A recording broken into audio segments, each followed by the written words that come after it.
Começando mais um vídeo, e um vídeo muito especial. O nosso convidado veio da cidade de Blumenau, mas ele é florianopolitano. Eu tenho experiência em Florianópolis, morei lá durante um período, cidade sensacional, mas desde muito cedo ele veio para o Vale do Itajaí. Uma nação é feita de... Homens e livros. Homens e livros. Hoje o nosso convidado é o Fernando Becker, da cidade de Blumenau, escritor, advogado e também professor. Somos professores, hein, cara? Opa. Profissão sensacional, né? Sim, é essencial, né? Pô, seja bem-vindo, Fernando. É um prazer te receber. Alan, para mim é uma honra aí, eu vim conversar contigo aqui e, enfim, que a gente possa continuar tendo uma conversa, né, bastante aprazível como foi até agora. Então, a gente estava aqui antes de começar a gravar, o papo já teve mais de 1 hora de papo, várias afinidades. Fernando, sensacional, obrigado pela tua presença aqui. Só para vocês terem uma ideia da literatura, já são mais de 8 livros, são 9 livros. 9º livro publicado agora e o 10º finalizado. Então, para vocês terem uma ideia do nível do papo que nós vamos ter aqui, ó, inclusive está aqui, ó, O Enigma do Grito. Exato. Pô, isso aqui é bom, hein, cara? Isso aqui é meu, presente para mim. Fernando, como foi que começou o amor pela escrita? Desde que eu me conheço por gente, eu sempre quis ser escritor. A razão, já tentei trabalhar isso em análise, entender, ou talvez seja a forma que eu entendi de que eu poderia enfrentar a minha finitude, né? De repente, aquela sensação de criança, saber que um dia fosse morrer. A ideia de escrever fosse de que dali, né, que a vida continuaria depois que eu passasse, né? Mas o meu primeiro rascunho de livro foi aos 7 anos de idade. E até uma história engraçada, porque minha avó brincava comigo, foi minha primeira leitora, a saudosa Vodete, e ela brincava comigo porque ela falou, como é que vai chegar no final do livro se tu já matasse todos os personagens? Mas era um livro que passava no Velho Oeste e tal. Então tudo começou ali, né? Sempre tive muitos livros em casa, meus pais sempre foram grandes leitores a vida toda. E desde que eu comecei a escrever, foi o meu primeiro rascunho de livro e desde então sempre foi minha grande paixão. Teus pais te incentivaram já na infância? Bastante. É uma coisa que nunca me foi negado em casa e eu passo isso adiante para meus filhos. É que assim, cara, quer ler, a gente pode até não ter comida em casa, mas livro vai ter sempre. Né? Então, sensacional, parabéns. Nosso jardim de infância, o nosso parque de diversão é uma biblioteca, né? É uma livraria. Quantos filhos? Tenho 2 meninos, o Fernando e o Heitor. O Fernando com 12 e o Heitor com 10 anos. Você tem uma particularidade no seu nome, né, cara? Uma história legal, hein? O meu nome é Fernando Henrique Becker Silva, né? E o meu nome foi em homenagem ao depois presidente Fernando Henrique Cardoso, né? Em 78, eu sou de 79, então em 78, minha mãe grávida de mim, meu pai foi a São Paulo para trabalhar na Telesc.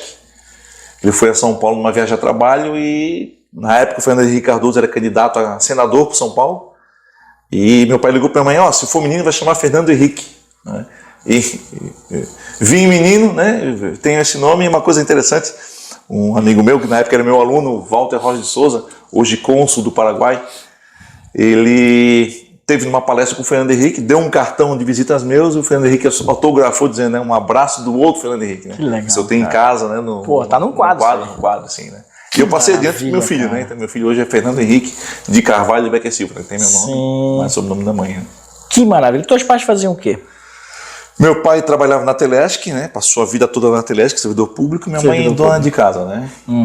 Mas sempre dedicada para nossa formação, né? Foi ela que terminou de me alfabetizar, né? Então foi grandes incentivadores, né? da cultura, né? Como eu falei antes. Né? Deixa eu te fazer uma pergunta que é legal também a gente compartilhar com quem está assistindo a gente aqui. Pessoal, a gente está conversando com o Fernando Becker da cidade de Blumenau. O que os livros fizeram por você, cara?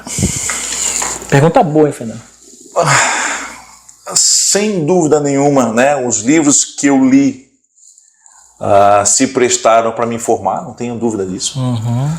Eu lembro de uma coisa muito doce da minha infância, foi meu irmão jogando videogame e eu no lado lendo.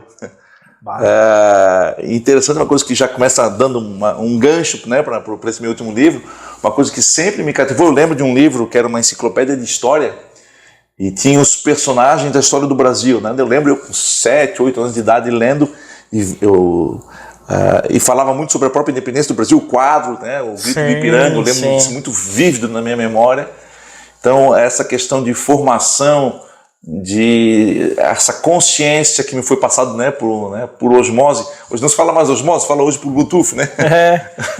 Mas a ideia de que se eu quisesse ser alguém, né, se eu quisesse me posicionar dentro do mundo, era necessário que tivesse muita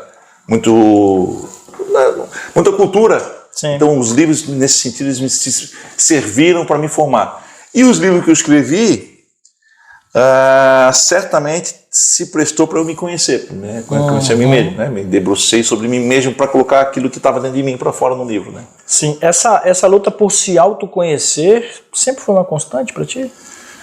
De maneira consciente e inconsciente. Eu faço terapia há 15 anos, mas por fases da vida, sim, né? Conforme for a fase da vida, a gente dá mais atenção para si mesmo, e depois a gente vai expandindo, né? Às vezes se voltando para si mesmo, às vezes olhando para fora, enfim, vai nesse fluxo e refluxo. Como é que foi pai? Foi uma realização, né? Tem uma máxima, né, de que o homem, antes de morrer, tem que escrever um livro, ter um filho e plantar uma árvore.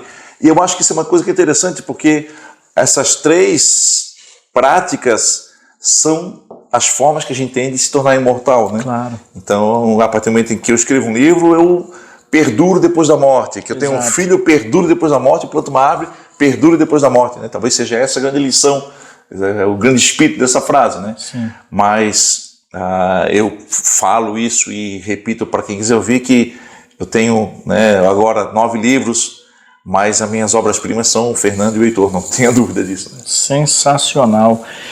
Pessoal, a gente está conversando com o Fernando Becker, aqui da cidade de Blumenau, e agora tem uma pergunta que é muito interessante, que é o seguinte: por que escrever sobre a independência do Brasil? Você é um estudioso nesse quesito, inclusive vários dos seus livros vão nesse sentido. Sim. Esses dias eu vi uma entrevista, eu sou muito um grande ouvinte de podcast. Enfim, entrevistas e tal, e tem um podcast que eu gosto muito chamado História Meia Hora, que é de um professor de história que criou um projeto em que ele resume histórias, temas importantes em meia hora, começa e termina aquele assunto, né? E ele foi entrevistado pelo Vilela no Inteligência Limitada. Uma entrevista sensacional, porque eu gosto dos dois. O Vilela deixa falar, então tem uma coisa Vilela é sensacional. E eles comentando, como é que pode o brasileiro... A gente viu o americano enaltecendo, né, os seus founding fathers, né? Ele faz essa questão, eles cultuam de uma maneira tão bonita, né, a história da fundação dos Estados Unidos, né, os pais da pátria. E por que nós não temos essa glamorização? Por que a gente tem sempre que repudiar, sempre que diminuir? Pois é. E ele falou assim, por que a gente não cria uma cultura da independência, uma cultura sobre a nossa história e tal, né? E um livro se presta para isso. Uma coisa que uma coisa que é muito lamentável. Eu lembro do Fernando, meu filho mais velho, chegando em casa, assim: pai, sabia que eu descobri que, né, na independência do Brasil, Dom Pedro I estava fazendo cocô na hora da independência? Não era cavalo, era mula. Assim, a preocupação que se tem, né, hoje na cultura brasileira é de diminuir aquele evento, né, sendo que o americano sempre trata com grande valor e grande respeito, até hoje, a figura dos founding fathers, né, dos fundadores da pátria, né, dos pais fundadores. Então a ideia de resgatar isso, seja por um sentimento de informar mesmo, seja por um sentimento de entreter, né? Eu tenho um grande amigo meu chamado Andreas Kegel. Ele leu o livro, foi um dos primeiros a ler o rascunho do livro, e falou assim: isso aqui é uma mistura do Código da Vinci com 1822. Que justamente a ideia é entreter, né? Eu quero passar conhecimento, mas entretendo. Sim. Então essa é a ideia principal desse livro. E ainda assim honrando, né? Então assim, se a gente não honrar, né, a nossa história, quem é que vai fazer, né? Eu acho que muito do nosso problema, né, da nossa falência enquanto sociedade é justamente essa falta, né, esse desrespeito com a nossa história. Em que momento isso acontece? Você que estudou sobre isso, sempre foi assim ou teve um momento que teve uma ruptura e disse, não, a gente agora tem que diminuir o Brasil? Ou... Eu tenho uma frase do Nelson Rodrigues que ele fala que a gente tem alma de vira-lata, né? Talvez isso tenha vindo com as caravelas, né? Mas uma coisa que eu acho que é uma verdade, é lamentável essa verdade, é que conforme a vertente política e a ideologia da vertente, o interesse, né? Quer ver um outro exemplo sobre a Guerra do Paraguai, que é um assunto riquíssimo para nós também, né? Uma guerra que a gente participou, Sim. E ganhamos a guerra, e o que é passado para nossas crianças na escola, em vez da beleza, da grandeza da guerra, foi que a gente arrasou com os paraguaios de uma maneira desleal. Não que não tenha acontecido isso, mas só passar isso eu acho que seria uma deslealdade histórica, eu acho. Tá? Então eu acho que por isso que são assuntos que merecem ser estudados, e por que não de forma lúdica, né? Imagina um livro que contasse a história do Paraguai de uma maneira que a gente aprendesse e se entretesse ao mesmo tempo, né? Sim, e ao mesmo tempo fazer a seguinte reflexão. Para eles também foi um aprendizado. O que eles tiraram daquela guerra? O que mudou dentro do próprio Paraguai depois daquela situação toda? Que também é outro tema para enriquecer ainda mais. Sem dúvida, e assim, nada, tem algumas frases que são batidas, mas não é porque são batidas que elas não deixam de ser verdades, né? Ou importantes e relevantes e mereçam reflexão, né? Aquela história de que um povo que não sabe de onde vem, não sabe onde está, né? Então, muita coisa do que a gente é hoje se explica porque aconteceu há 200 anos atrás, né? Nosso caso, literalmente, né? São 201 anos da independência. Ano que vem a gente faz 200 anos da primeira Constituição. Então, é lamentável pensar, né, que a maioria da população, quando eu falo imensa, senão a totalidade, não tem ideia de qual foi o contexto histórico da nossa primeira Constituição. Só para te ilustrar, para a gente entender algumas questões, né? A primeira Constituição, Dom Pedro I, ele então assumiu o poder, né? Ele foi então coroado imperador do Brasil, e ele havia prometido para todas as pessoas que o cercavam que tão logo ele assumisse, né, o trono, ele ia fazer uma Constituição da qual ele iria respeitar a Constituição, limitando os poderes e tal. E quando vieram os primeiros rascunhos da Constituição, ele simplesmente rasgou, fechou o Congresso e ele outorgou a Constituição. Ou seja, foi de garganta abaixo. Ninguém sabe disso. E qual é o impacto disso na nossa... Né? Essa Constituição de 1824, que é a nossa primeira Constituição, que no ano que vem completa 200 anos, ela vigeu até 1891, que foi a segunda Constituição. Ou seja, durante quase 80 anos, teve uma Constituição. Foi dessa forma. Foi dessa forma. E a gente, querendo ou não, sabendo ou não, a gente é resultado desse período, né? E faz parte da história também um contexto interessante que hoje está muito em alta, parece que o povo brasileiro não entendeu ou não aprendeu, enfim, que é essa coisa do quanto pior, melhor. E já era assim às vésperas da independência, né? Então, assim, quem tinha interesse em romper os laços com Portugal, quanto pior tivesse aquela situação, melhor era. Pois é. Você vê, vem se arrastando há 200 anos. É assim. Cara. E assim, que é uma coisa que é interessante que a gente não vai entendendo. Tem outra frase batida que merece ser refletida e sempre, é o seguinte, né? O povo que não conhece a sua história, ele é condenado, sentenciado a repetir a própria história. Explico. Né? Em 1831, né, Dom Pedro I, todo mundo sabe, ele abdicou do trono em favor do filho, Dom Pedro II, que estava com 6, 7 anos de idade. Pois é. Por que ele abdicou? Porque estava sendo impeachmentado. Ia ter um impeachment. Por que impeachment? Porque ele havia se comprometido antes de tomar o trono em tomar uma conduta, assumiu o poder, esqueceu a base aliada e começou a sofrer um processo de impeachment. E antes sempre não foi um processo formal de impeachment, mas existiu um movimento para derrubar ele do trono, para se instituir uma república. E ele, para isso, vou garantir então o trono para o meu filho, ele abdicou e foi para Portugal. Então, se nós não conhecemos isso, se a gente não tem, isso tudo está no livro. Tá? Eu falo, então, estou dando... Falar sobre spoiler para você adquirir o livro.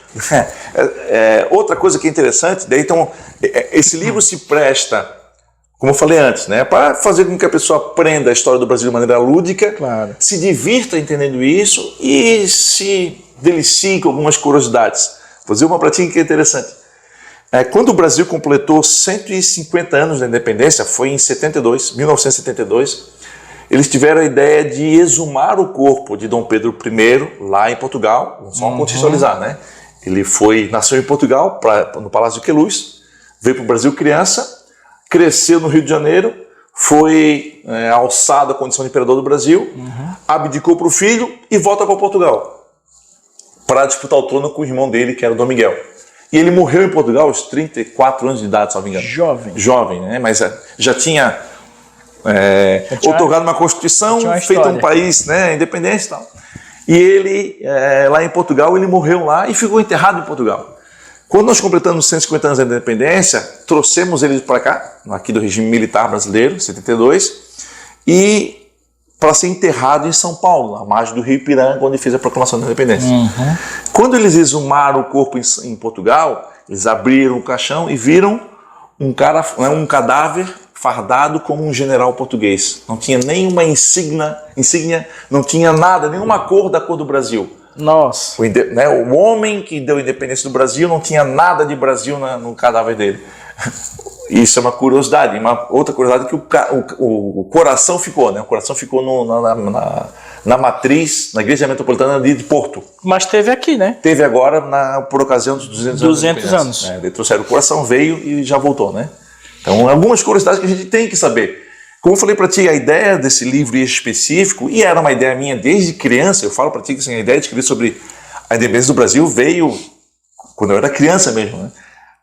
É de instruir, né? Passar informação, entreter, divertir e, mais do que tudo, honrar a história. Você se sente realizado com essa obra? Sim. Não tenho dúvida que ela foi uma obra que eu tenho plena convicção de que daria um bom filme, uma boa série. Tá ligado aí o pessoal da Netflix? Ó? É uma coisa que é interessante, a gente conversava antes, né, Alan, que é a dificuldade que se tem hoje em fazer cultura no Brasil, mas adiante, porque mais difícil ainda seria fora do eixo Rio-São Paulo. Né? Então, o acesso para as principais editoras, acesso para as principais produtoras. Claro que essa questão da internet reduziu, né, diminuiu algumas distâncias, mas eu tenho certeza que caindo nas mãos certas, essa história ela merece ser contada e ela merece ser difundida. Uma coisa que é interessante, eu escrevi um outro livro, eu acho que foi meu segundo livro, chamado O Segredo do Meu Avô. É o meu livro mais famoso até hoje, que fala sobre a famosa lenda dos túneis secretos do Teatro Carlos Gomes. Vai fazer uma brincadeira sobre essa lenda, né? Esse livro, ele é um livro regional, né? Ainda que eu acredito que não tem nada de errado, né? Tem uma frase do Tolstói que fala o seguinte, né? Se tu queres ser universal, começa falando sobre a tua própria aldeia. Então não tem problema de falar sobre o Blumenau, né? Eu li a minha infância toda a coleção Vagalume que passava no Bexiga em São Paulo, não tem nada de errado nisso. Né? Mas uma preocupação que eu tive nesse livro específico, para que tivesse uma dimensão nacional, foi mudar, por exemplo, a expressão, usar o tu, trocar pelo você, né? Porque o tu é uma coisa muito regional, né? E mais, né? O tu aqui em Santa Catarina é feito de maneira errada, né? Que a gente fala o tu usando para a terceira pessoa do singular, né? Tu vai, em vez de tu vai. Então essa dificuldade eu traduzi para o brasileiro, vamos chamar assim. Eu vou para o segundo bloco. A gente está conversando com o Fernando Becker, pessoal. Então já segue aí ele nas redes sociais. Ó, vocês vão encontrar assim, ó, Fernando Henrique Becker Silva, que na bio dele tem o Enigma do Grito, O Segredo do Meu Avô, A Terrível Morte do Adido. É isso? É A Terrível Morte do Adido do Consulado Português. Eu resumi o título. Perfeito. Então é parte da literatura dele. Lembrando, são mais de 9 vídeos já lançados. Perfeito? Exatamente, tem um 10º agora no forno. Já tem o 10º no forno e o Instagram dele está cheio de conteúdo interessante para que vocês possam conhecer um pouco mais do Fernando. Fernando, vamos para o segundo bloco? Opa! Tá gostando? Maravilhoso. Tá tranquilo? Eu estou me deliciando, eu adoro história, gosto bastante, mas eu quero também abordar a questão do teu trabalho, que você é advogado, além de escritor, e também a paixão pela sala de aula, né, cara? Que é uma coisa também que chama muito a minha atenção. Para você que está aí do outro lado, muito obrigado. Este vídeo é uma parceria com a Select Investimentos. Mandar um abraço para o Jonathan Hadlick e também para o Júnior Borges, lá da cidade de Blumenau. Não saia daí, já voltamos.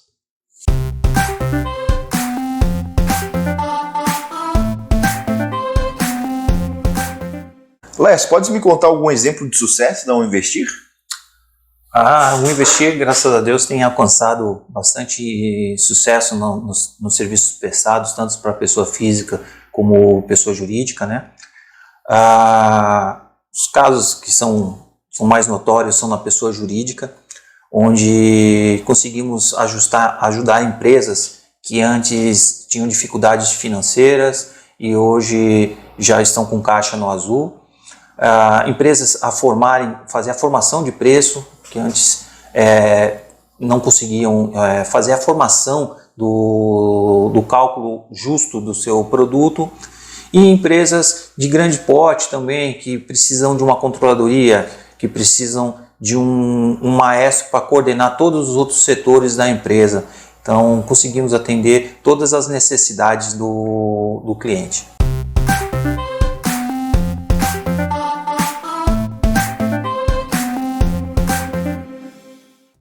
Para você que está nos acompanhando, voltamos para o segundo bloco de um papo sensacional aqui com o Fernando Becker, da cidade de Blumenau. Fernando, mais uma vez eu agradeço a tua presença aqui no Valor Entrevista. E eu quero te perguntar a respeito da paixão de ser advogado, cara. E quais são as áreas que tu atua? A advocacia, ela é uma atividade muito nobre, ela é essencial para a justiça, não tenho dúvida em relação a isso. Durante vários períodos nebulosos da história do Brasil, a Ordem dos Advogados do Brasil foi essencial para a manutenção da ordem, no sentido de resguardar os direitos. Eu fui, durante a gestão do Dr. Romualdo Marchinhac, eu fui secretário-geral da subseção da OAB de Blumenau. E a advocacia está passando uma transformação muito intensa agora, né? Seja pela questão de digitalização dos processos, né? Sim. Isso faz com que inovações legislativas ela exijam do advogado, né? A velocidade com que as coisas acontecem, ela exige do advogado com que ele se mantenha sempre atuante e estudando sempre, uma coisa que é essencial isso, né? Eu sou um grande admirador e um grande incentivador, né, da chamada terceirização da justiça. O que eu digo isso, né? Existem alguns instrumentos, algumas ferramentas que elas são essenciais para que a gente consiga atingir justiça de maneira mais rápida. Te explico. Arbitragem e mediação. Então o que acontece? Ao invés de eu ir para o Poder Judiciário, né, para fins de levar para o juiz a solução de um conflito, eu posso buscar uma chamada justiça privada.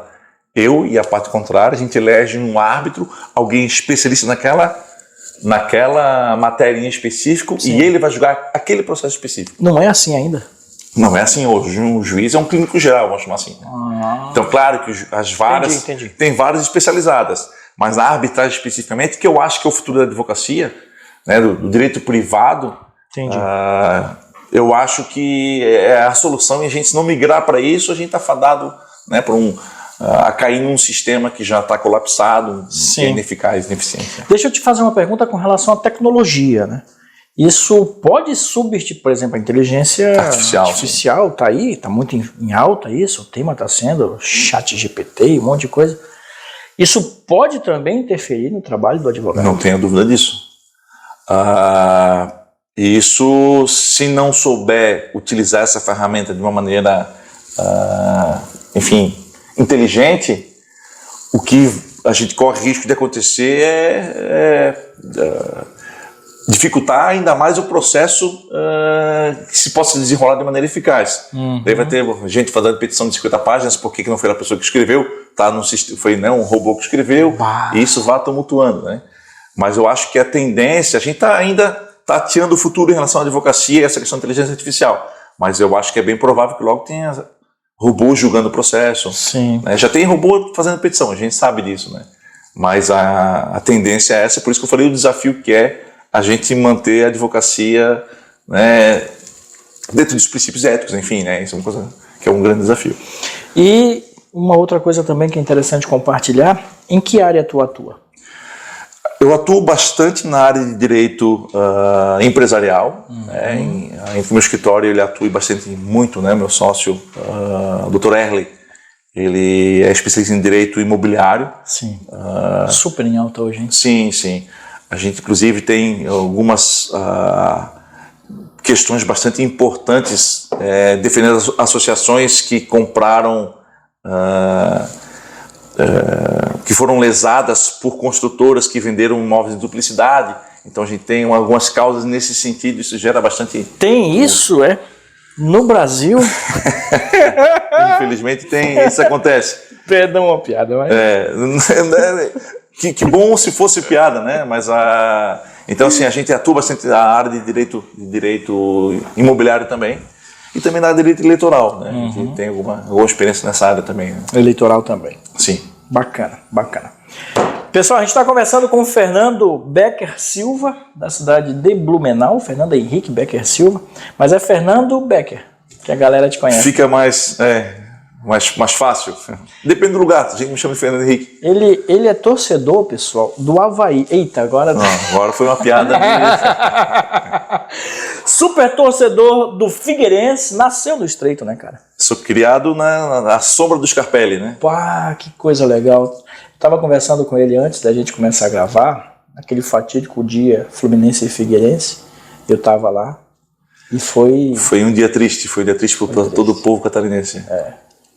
Foi Figueirense, infelizmente, não conseguiu o título da Copa do Brasil, mas passou, né? Passou, a gente tá, aos poucos, sabe que eu tenho uma brincadeira que eu falo, que eu esperei a vida toda para 2 eventos. Um seria o Bicentenário da Independência, né, que infelizmente aconteceu no meio de uma campanha eleitoral. Ninguém nem ouviu falar. E mais, né, na mais rachada de todos os tempos, né? Então não tinha como politizar ou não politizar aquele evento, foi uma lástima. O que saiu de bom disso foi que foi reinaugurado o Museu do Ipiranga, né? E o segundo evento que eu sempre esperei a vida toda foi o Centenário do Figueirense, né? Que foi dia 12 de junho de 1921, foi a fundação, e 2021 foi no meio de uma pandemia e a gente estava na Série C, então foi 2 eventos muito trágicos para mim. Você não joga futebol, você joga vôlei? Vôlei. Inclusive a minha família veio para Blumenau, eu tinha 12 anos de idade, comecei a jogar vôlei então Barão, né, no Colégio Barão, e passei a minha adolescência, o início da minha vida adulta jogando vôlei, né? E hoje eu faço parte da diretoria da APAN, né? Associação Professor Arthur Novaes. O que o esporte te ensinou, Fernando? Ele terminou de ensinar aquilo que os livros começaram, né? Valores de resiliência, companheirismo, respeito, disciplina. O esporte é essencial na formação, não tem isso. E graças a Deus são valores que eu passo para os meus filhos também, né? Meus 2 filhos fazem taekwondo e jogam vôlei também, né, na mesma escola que eu joguei, então que legal, hein? Que história bonita, hein, cara? Parabéns. Parabéns mesmo. Pessoal, Fernando Becker aqui no estúdio do Valor Entrevista, e eu quero falar agora da outra paixão, que é estar em sala de aula, cara. Somos professores. Ser professor, faz parte, né, não vou nem falar da minha formação, faz parte da minha identidade. Né? O Fernando se emocionou aqui, cara. Eu fui professor de processo civil, né, na FURB, na Uniaselv, no CESBLU. Trabalhou com o doutor daí? Doutor? Tu trabalhou com o doutor daí, o promotor? Sim, o doutor Daí Tramontim, foi meu colega. Fui aluno dele e colega de sala de professores dele. Né? Mas quem não foi aluno do Daí em Blumenau, cara? E eu fui durante 17 anos professor universitário, né? Foi uma honra, uma satisfação gigantesca. Né? Estar em sala de aula é uma das coisas mais rejuvenescedoras que possa existir, né? Você está sempre aprendendo, sempre... Eterno aprendiz. E repassando, né? Eu acho que devolvendo, né? Essa questão de estar em sala de aula, o professor, ele é um grande formador, né? Falar sobre o professor é uma redundância, né? Mas é talvez a mais nobre de todas as profissões, né? Talvez não sem dúvida nenhuma, a mais nobre das profissões. É a que forma todas as demais. Sem dúvida nenhuma. Né? Depois eu ouvi dizer que isso não era verdade, mas se não for verdade, é uma pena que não seja, né? Diz que é a única... todos as pessoas têm que se curvar para o imperador, né, para o imperador do Japão, menos os professores, né, que não havia necessidade, porque é ele que se curva para eles. Né. Eu vi dizer que isso não é verdade, mas deveria ser. Deveria ser. Claro que deveria ser. Afinal de contas, a gente doa parte da nossa vida pela contribuição e elevação das pessoas que estão à nossa frente, enquanto alunos. E isso é dádiva divina. Fernando, vamos voltar para as questões da escrita, porque hoje em Santa Catarina, apesar de toda a pujança do estado de Santa Catarina, de todas as riquezas, você não está no eixo Rio-São Paulo quando o assunto é literatura. O que isso implica diretamente na tua forma de enxergar esse crescimento que tu tem com a tua literatura? Tá, eu vou dar um passo atrás, tá? A dificuldade de escrever num país onde não se lê. Pronto. Então, assim, uma coisa que o brasileiro lê uma média de 1,2 livro por ano. Né? Eu não lembro agora dados, não sei, mas parece que o argentino lê a média de 7 livros por ano. Né? Isso é um grande desafio, mas também é uma grande oportunidade. Se nós fizéssemos com que o brasileiro lesse 2 livros por ano, a gente dobra o mercado editorial brasileiro. Né? Tem outra, não sei como que isso é verdade, mas diz que na cidade de Buenos Aires tem mais livrarias do que no Brasil inteiro. Mas não vou muito longe. Né? Nós, Santa Catarina, não são todas as cidades que têm livraria. Blumenau, nós temos 2 livrarias. Nós temos um sebo muito bom, né? O Book Center também. Né? Mas, infelizmente, o nosso povo é um povo que lê pouco. A partir do momento em que nós começamos a incentivar a leitura de uma maneira, né, como projeto não de governo, projeto de Estado, né, fazer uma revolução, como Cristóvão Buarque dizia, uma revolução branca, né, de fato incentivar a cultura e a educação, eu acho que daí vai deslanchar, inclusive, como eu falei assim, agora entrando na tua pergunta, né, a dificuldade está no eixo, fora do eixo Rio-São Paulo, é acesso às grandes editoras e acesso às grandes produtoras. Mas a dificuldade agora é fazer com que o Brasil seja um grande mercado editorial, que as pessoas consumam livro. Né? Eu acho que esse é o grande desafio. Também concordo. E acrescento, né? Eu acho que o povo brasileiro precisa sim realmente ter uma visão diferenciada com relação à leitura, e também com a escrita. A gente escreve pouco também. Sim. Agora pegando o gancho, e agora com esse chat GPT ali, a tendência é que termine assim, né? Eu sei como professor de quase 20 anos em sala de aula, que uma das maiores dificuldades que nós temos hoje no Brasil é a interpretação de texto, né? Assim, as pessoas liam mais antigamente. Não que o Brasil tenha sido um grande leitor em algum momento, né? Mas eu tenho a dúvida que o estudante dos anos 80, 70, até 90, eles liam mais do que o de hoje. Sim. E a capacidade de interpretar, de entender o que estava escrito, era muito maior, e eu vejo isso em sala de aula hoje em dia, não tenho dúvida em relação a essa questão. Hoje a gente lê manchete, título e interpreta mal. Vai ser um desafio gigantesco a gente conseguir passar. Sem contar que ainda tem muito universitário que não sabe o conceito de algumas palavras. Exatamente. Você fala, por exemplo, a resiliência. Meu, o que é? A gente tem que ficar buscando. Isso é um desafio gigantesco aí de e tem a ver com esse distanciamento da questão da leitura e também da escrita, que nos últimos 20 anos ficaram muito evidentes, né, no Brasil. 2002, de 2000 para cá, a gente teve muito acesso a isso, né? Sim. E isso atrapalhou. Sabe uma coisa que eu sinto muita falta e eu lamento muito? Acabaram-se as revistas, né? Não tem mais revistaria, né? Uma coisa, eu falo com as pessoas da minha geração assim, o prazer que era ir com o pai e com a mãe numa revistaria, e o pai sair com uma revista, a mãe com outra, tá, uma banca de revista. E hoje não tem mais, né? E assim, não vai me dizer, mas substituiu o livro, né, a revista pela revista digital. Não. Ninguém mais está lendo. Essa é uma tristeza, acumulação, a gente vê isso aí, é um emburrecimento coletivo. Eu fazia pré-vestibular em Manaus, no Sesc, bem no centro da cidade, e ao lado do Teatro Amazonas tinha uma banca de revista. E eu saía do Sesc, passava pela banca de revista, parada obrigatória. Largo da Alfândega e parava na banca para ver o que tinha de novidade, enfim. Mas realmente, infelizmente, isso se perdeu. Se perdeu e a gente tem Eu não sei se a gente vai conseguir recuperar isso. Daí são os desafios de lançar livro num país que não se lê, né? Então, Exatamente. Da tua literatura, qual é o que você tem mais carinho? eu tenho 2 tipos de literatura, tá? Que eu escrevo. São romances históricos, quando eu falo histórico, o fundo é histórico e tal, né? E tenho livros históricos propriamente ditos, né? De pesquisa, né? De romance histórico, eu costumo dizer que o melhor, o que eu mais gosto é o próximo, né? Mas hoje em dia estou apaixonado pelo Enigma do Grito, né? Deixa eu só te explicar o título ali. Quando eu falo do grito e tem aquele apóstrofo no O ali, entre o D e o O, é porque eu faço menção ao quadro O Grito do Ipiranga, que é do Pedro Américo, que é um quadro que está no Museu do Ipiranga em São Paulo. Ele tem dimensão, se não me engano, de 7 metros por 14 metros, é um quadro gigantesco. Ele foi construído, o museu, para receber, ele foi a moldura desse quadro.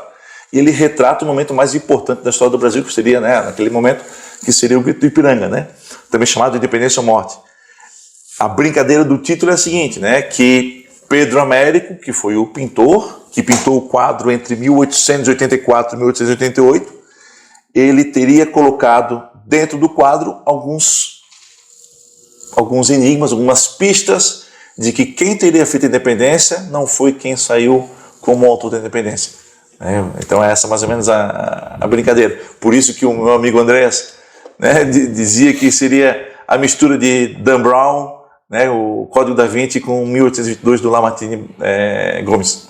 Então, você vê aqui já na capa já tem um enigma, né? Se você olhar bem aqui, é o quadro, né? É o quadro. É o quadro, sensacional. E agora, todo mundo conhece esse quadro, né? Tem algumas coisas que são interessantes que o livro vai colocando, que tem alguns detalhes que se tu fores na internet verificar e ver o quadro com detalhe, tem algumas questões que tu não percebeu, que está ali há 150 anos. Sensacional. Pessoal, Fernando Becker, ele nasceu em 1979, é advogado e escritor, autor de romances históricos como O Segredo do Meu Avô e também A Terrível Morte do Adido, do Consulado Português. E agora eu vou fazer um pedido para a gente fechar o nosso papo. Eu quero o autógrafo. Para mim é uma grande honra e uma grande satisfação. Aqui, ó. Aí. Pessoal, a gente conversou com o Fernando. Eu agradeço a você que está aí do outro lado. A gente vai para as considerações finais enquanto ele faz aqui o meu autógrafo, que é exclusivo aqui para o Valor Entrevista, e a você que está acompanhando esse momento, que é histórico aqui para a gente.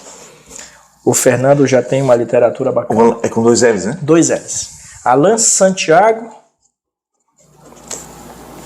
E para você que está aí do outro lado, pessoal, segue o perfil do Fernando aí nas redes sociais, no Instagram, Fernando Henrique Becker Silva, para que você tenha acesso a toda essa literatura e também tenha acesso ao trabalho que o Fernando faz como advogado.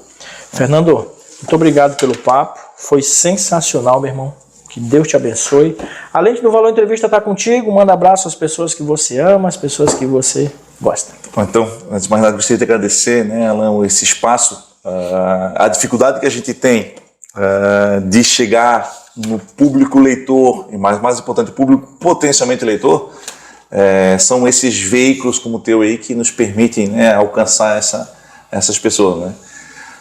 Eu não tenho como deixar de passar qualquer oportunidade que eu tenha, senão mandar um grande beijo de amor para as minhas 2 maiores obras-primas, né?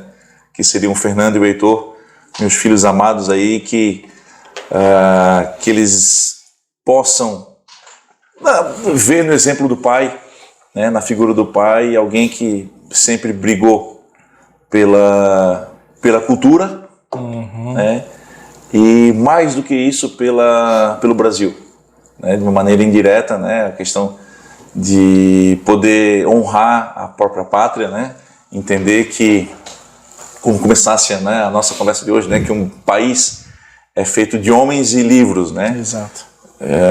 Se puderem escrever livros, que bom que o façam, né? Mas que sejam grandes homens para construir esse país.